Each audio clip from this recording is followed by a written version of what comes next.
Hi, biology students. I wanted to talk to you about the knapweed case study.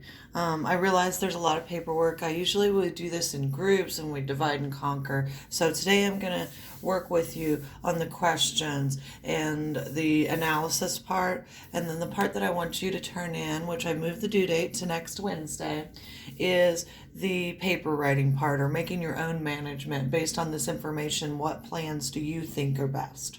And why. So let's go ahead and get started kind of looking at what's going on with the problem. If you haven't already done so, make sure you look at those 3 tiny little clips about knapweed so you can kind of get an idea about what it is, how it works, and why it's such a problem in the national forest there in Montana, along with areas in Minnesota and Wisconsin and Missouri. It's a very invasive weed that causes problems for all the native plants around it.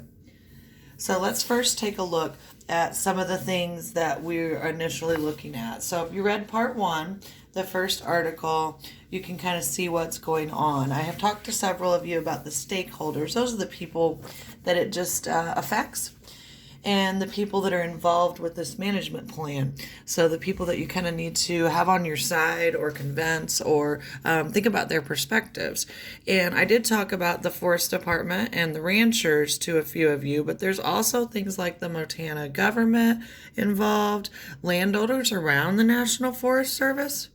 They're going to be involved because whatever we do, whatever your management plan does, is going to affect them as well. Environmental groups are going to be involved and visitors to the National Forest. So those are all the people that this issue affects, the stakeholders, if you will. Okay, for the table here, we wanted to talk about the pros and cons or the cost and benefits of each kind of management strategy. If you read the paragraph in part 1, you'll know that the strategies they talked about are biological control insects, that's releasing an insect that attacks the knapweeds, or seeding with native plants, mowing and grazing, herbicide, or mechanical removal were the 5 ways that they suggest getting rid of this invasive plant. Of course, mowing and grazing is just cutting it down. Herbicide is spraying. And then mechanical removal is pulling the knapweeds themselves. So let's look first at the biological insect control. So this is introducing an insect that specifically targets knapweed.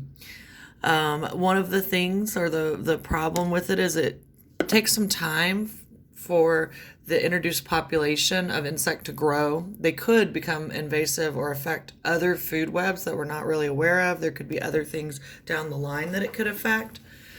The benefits is it's less expensive once the population gets established. It might be expensive at first. It is a natural control that targets a specific plant, in this case the knapweed. Seeding with native plants. This is the idea that we choke out the knapweed by putting things that should be there in the first place.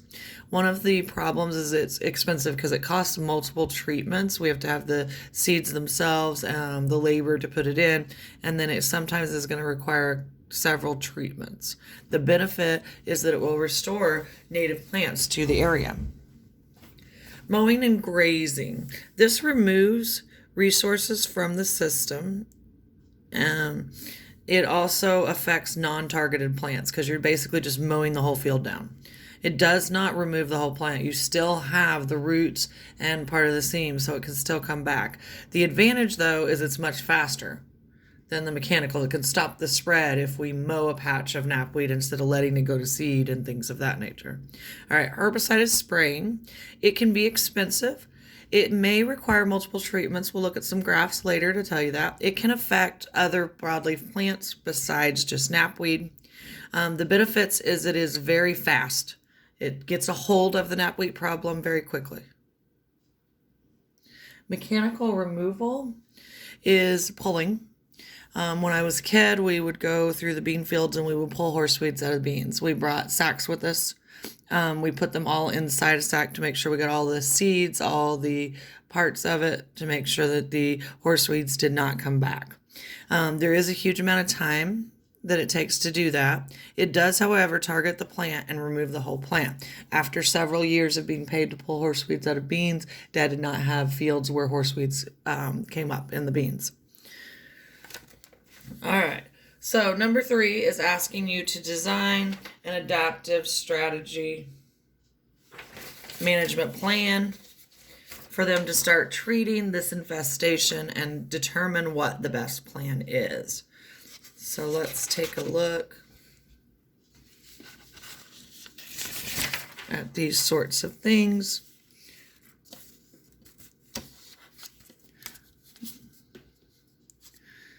All right. And so you want to think about designs that include monitoring so that adjustments can be made. So we make plans like this, but we don't just leave them in stone. We see what works and what doesn't, and we have to adapt it as it goes because nature is adaptive as it goes.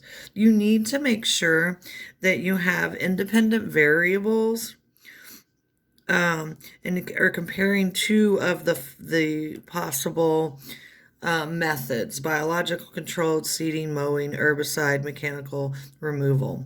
You also need to figure out what it is you're going to measure in your plan. Are you going to measure the diversity in the forest? Are you going to measure the density of knapweed? Are you going to measure their seed production? Interactions between native species and the insects that you've released? Are you going to be looking at effects of pulling or versus herbicide application? How long are you going to study it? You really need to think about long-term studies because the study, it may be good for 2 years, but we really need to look at it over 4 or even 16, or as we look at some of this data, you'll see that even 30 years is before you really see whether this is taken effect or not and helped it. All right, when it comes to showing the evidence, this is where you're going to analyze these graphs that you're finding in the paperwork, okay? And the first thing we want to know is, what about plant competition? How does that happen? How does that affect it? So at some places, in certain kinds of soils or areas, it's really effective.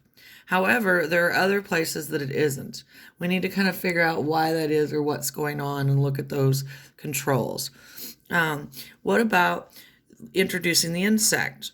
If we introduce these different things, how do they affect knapweed? And you're going to see in figure 2 that it does indeed decrease the seed production of knapweed, the spread. But you'll notice that it seemed like there were 2 that needed to go together to really affect the seed reduction. Okay. Finally, again, the time frame for it to be looked at, we need to see and look at it over time. In 10 years, it was 30%, but it took about 30 years to reduce the seed production to near 0 and to actually eradicate this. So look again at figure 2, look at that graph, look and see how those things are affected. All right.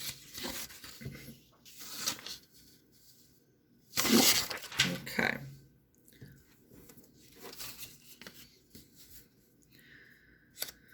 So a long-term plan is needed is the moral of that. Next, we want to look at herbicide and how that affects it. And your graph on figure 4 is showing you herbicide effects.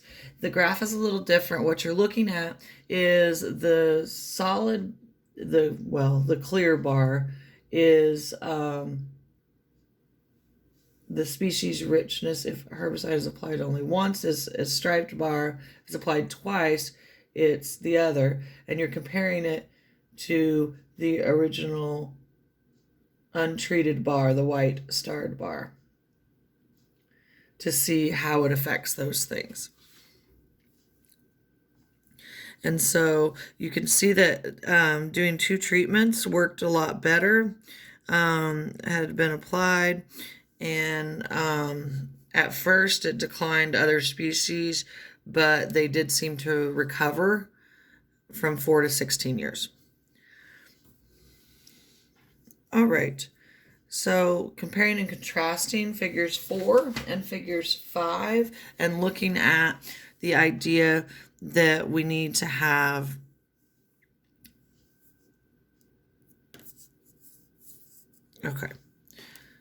look at different species and other things that were available. Longer term, the study in 5 is long term and 4 is shorter term.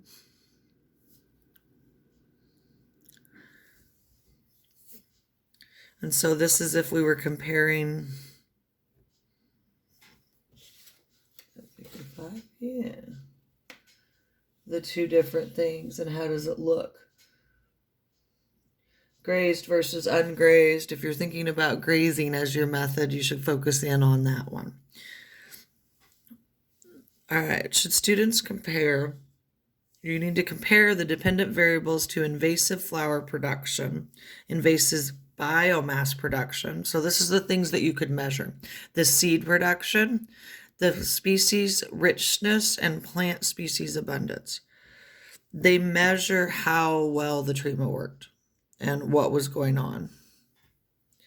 All right, so after looking at this, you're going to adjust your cost and benefit part, the analysis that we had in this original thing. And some of the things that we're going to note is that seeding with native plants does reduce the population. These are just the things that we're changing. The other parts are there. Herbicide does have effects on non-targeted plants, but it doesn't have long-term effects. So that's an important note to make.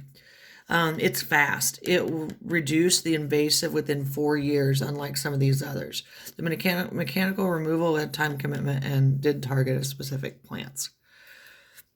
So these things are going to help you make a better plan. And so we would have in class made a plan and then come back to this. And so you are going to be making your original plan, having all these tools in your tool belt, if you will. Okay, you need to think about how the information can impact your plan, what you might need to know. You need to address 2 issues: how your plan will or will not impact the watershed, and how will they answer the beekeepers. Read all of the situations going. And you need to tell the beekeepers the plant is too problematic. And it's really not going to reduce the production of honey, but change the flavor a little bit. Okay, so you need to establish whether you think your knapweed plan will eradicate the spotted knapweed, how long will it take, and what's going to go through that. Defend your plan with the stakeholders, with the best, and with using some of these graphs and some of your other evidence to show how it is successful.